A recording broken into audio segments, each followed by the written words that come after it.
fifth chapter, we are going to learn about organizing.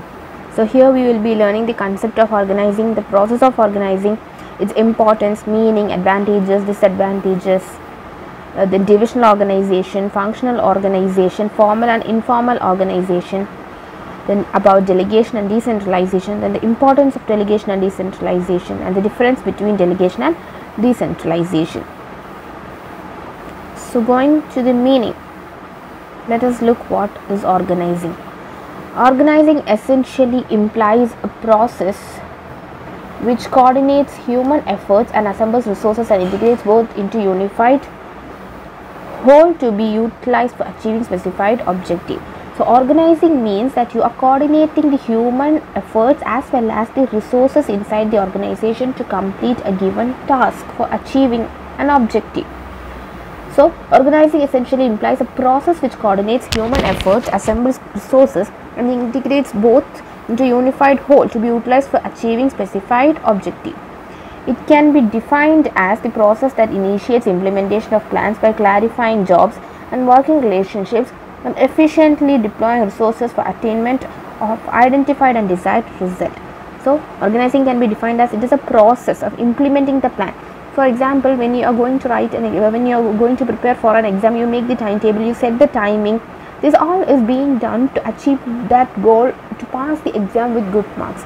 So those activities which you are doing for achieving some objective, how you are organizing those activities is termed as organizing. Now let us look at the steps, a process of organizing.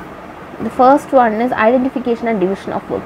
So it itself says that first you have to identify what all work you have to do, and you have to divide the work. You cannot completely do it by yourself, right? So you have to divide it into parts which can be done first, which have to be done secondly, and the timing for each work have to be identified. So identification and division of work is the first process. Next is departmentalization. So once it has been divided into small activities, the total work is divided into small activities, it has to be allotted to different departments. So the finance matters will be done by finance department, the marketing activity will be done by the marketing department. So different activities, different groups can be formed. The department can be created with several criteria, like for example, most popularly used bases are territory, north, south, west, or you can you use departments like appliance department, clothes department, cosmetic department. So different department according to the nature of your business can be formed.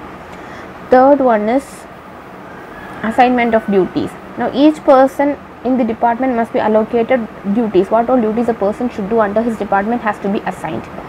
Next is establishing authority and reporting relationship. Authority responsibility relationship is made between the managers and the workers. So whenever a problem arises, they will be answerable to the top management. They will be responsible as well as they will be doing the work accurately because they are responsible for their activities. Next is about the importance of organizing. Why is organizing important?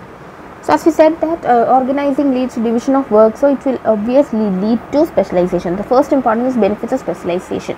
A specialization benefit will be available for the business organization because each work is divided among different departments, different groups are doing. So the work which is done by each group will be in a specialized form. So it reduces the workload as well as it reduces wastage and minimizes errors. Second one is clarity in working relationship, because establishment of working relationship clarifies lines of communication, specifies who is to report to who. So authority responsibility relationship gives them a clarity about whom they are responsible to, what all work they have to do, whom should they report to. So confusion, ambiguity is reduced when organizing is done. Next is optimal utilization of resources, that is maximum utilization of resources without wastage and maximum efficiency can be achieved through organizing. Next is adaptation to change. The process of organizing allows a business enterprise to accommodate changes in the business environment. We have learned before that an environment, business environment keeps on changing, it is dynamic. So the process of organizing allows a business enterprise to accommodate changes. It helps it to adapt to the changes taking place in the organization's environment, and if any revision or restructure is to be brought, they will take steps accordingly. Next is effective administration. Organizing helps for an effective administration. You can look after the work taking place in the organization very effectively. Clarity can be brought. This brings effectiveness in administration. Next is development of personnel. While organizing, when you are you will be specialized in those departments which you are working, so that will lead to development of the individual as well. The workload is reduced, so he can concentrate in the work of those departments allocated to him, and this will lead to development of the organization as well as development of individual. Next is expansion and growth. Is organizing helps in growth and diversification of enterprise. So as specialization is being adopted, it allows you to expand your activities. You can do more, your business will grow more, and diversification will take place.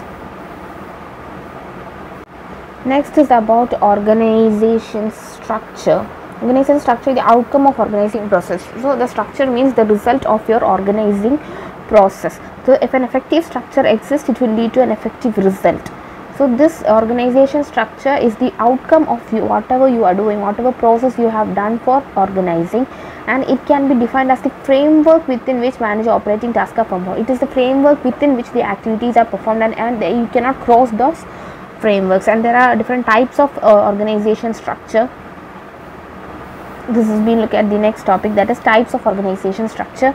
There exist two types of organization structure. The first one is the functional structure, and second one is divisional structure. First one is about functional structure. What is functional structure? Grouping of jobs of similar nature under function. Organizing these major functions as separate departments creates a functional structure. So you're grouping those jobs of similar characteristic under functional nature, under functional organizing these major functions as separate departments. Here you can see that human resource, marketing, research and development, purchase are being divided under managing director, and each human resource, marketing, research and development, purchase are also different departments. So the whole is divided into different divisions, and each division is again forming a department. So all departments report to coordinating head. So the human resource department, or marketing department, or research and development department, as well as purchasing department, they will report to the managing director, because managing director is the head of these departments. Now what are its advantages? What are the advantages of functional structure? Functional structure has many advantages. It leads to occupational specialization. It leads to specialization. So each department can specialize in their activities. It promotes control and coordination. So there will be control and coordination among different departments. Then it helps in increasing managerial operation efficiency. It helps in bringing out efficiency as well as result. Then it leads to minimum duplication of effort. So overload is being reduced. It makes training of employees easier, because each employees are in different departments. Those departments will give them training regarding their department. Then it ensures different functions get due attention. It ensures that each functions are being done correctly. Attention is given to each functions.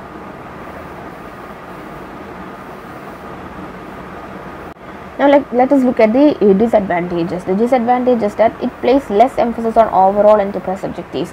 So what they will do is, different department has been created, so each department will function with keeping an objective, like their department objectives will be kept in, and the organization objectives will be forgotten. So they give less importance to organization objectives, and they give more importance to department objectives.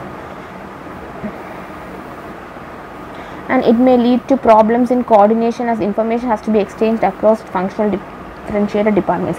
So one department's activities must be coordinated with another department. So every department has to be coordinated with each other. So there can be problems arising. Their conflict can arise among different departments. Then conflict of interest. One's interest may be denied by others. So everyone may not have the same view.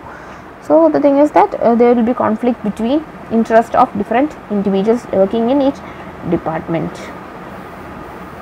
Next is, it leads to inflexibility, as people with same skill and knowledge may develop a narrow perspective and thus have difficulty in appreciating by other point of view. So it may lead to inflexibility, because people with same skill and knowledge, they may develop a narrow perspective and have difficulty in appreciating by other point of view.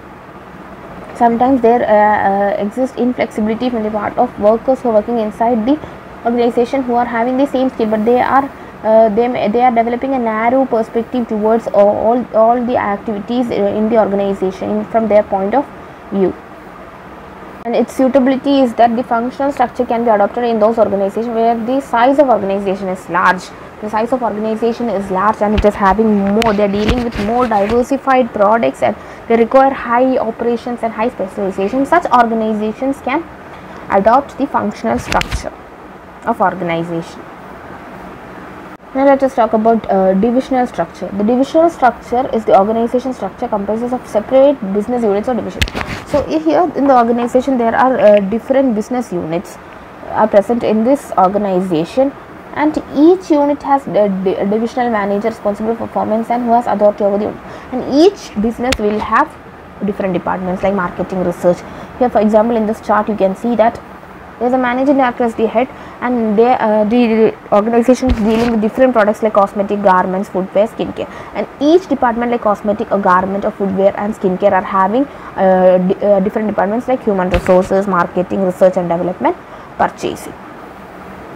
So coming to its advantages, you can see that product specialization helps in development. As we said in the functional structure also, it leads to product specialization.